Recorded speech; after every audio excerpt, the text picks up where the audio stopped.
infrastructure. But we want to just share with you some of the thinking that we're doing in terms of our 4 to 5 year strategic plan. And so this is something that we have created at the board level, but also with the support of our faculty and students. And in the next phase, really hoping to get some of the parent voice in this as well. And so when we think about our strategic plan, we're thinking about this in 5 main areas.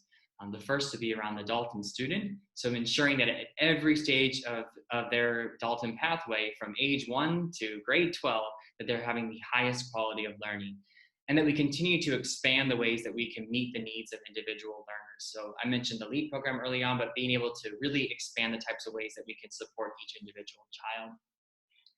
The second would be the Dalton faculty. So making sure that we continue to attract and retain the top teaching talent, and that we give them the professional development opportunities that really help make sure that our teaching is at the most innovative level. And then I think a second point is, because we want to move away from the factory model of education, really working towards a more interdisciplinary curriculum where subjects are not separated, but really brought together. Third would be the Dalton culture. And so I think we've spoken a bit about this emphasis on global citizenship and making sure that students are good citizens that serve their community.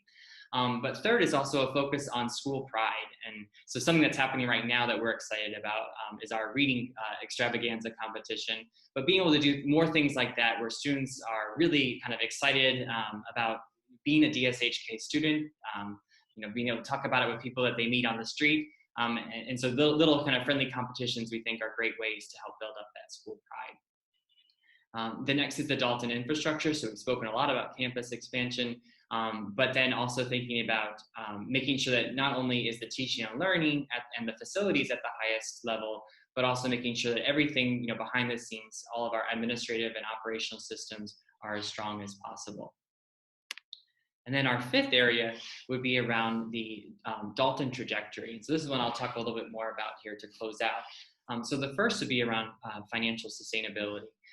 So obviously the past year and a half have been very difficult in Hong Kong, and the education sector has definitely been one of those areas that has been impacted.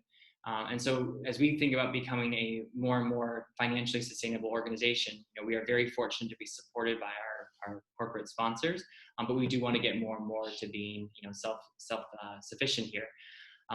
In our 4 years that we've been open, we have never raised our tuition fees. We have raised the capital levy once. Last year we had a planned increase, but we ended up taking that back given the pandemic. But as we look ahead to 21 and 22, where things are hopefully going to be more and more back to normal, we are currently planning, subject to EDB approval, a small 4.8% tuition increase for the 21-22 school year. So when we send out the re-enrollment forms, you'll get that specific information, but we will keep the capital levy at the same. So again, that's something that it's really important that we are able to have the funds necessary to make sure that we can retain and attract that top teaching talent, so that we can continue to grow our curricular programs. And as you can see, we have a lot of amazing things planned for the future. And so making sure that we have a really strong foundation to be able to do that. And then a second part of that is thinking about fundraising. And so there's 2 things that we are really looking to expand in this area. One, we are in the spring going to launch our first annual capital fund scheme. And so we will be sharing more information about that. And if it's something that you would like to be kind of involved in, you can definitely reach out to Dr. Du or I, so we can help get you involved in that. But the second is also thinking about financial aid. So being able to expand access to the education that we offer here at DSHK. So doing that in really 2 ways. So one would be through kind of a financial need-based scheme, but second would be through scholarships. And so looking to expand both of those so that we can continue to grow and diversify our student body.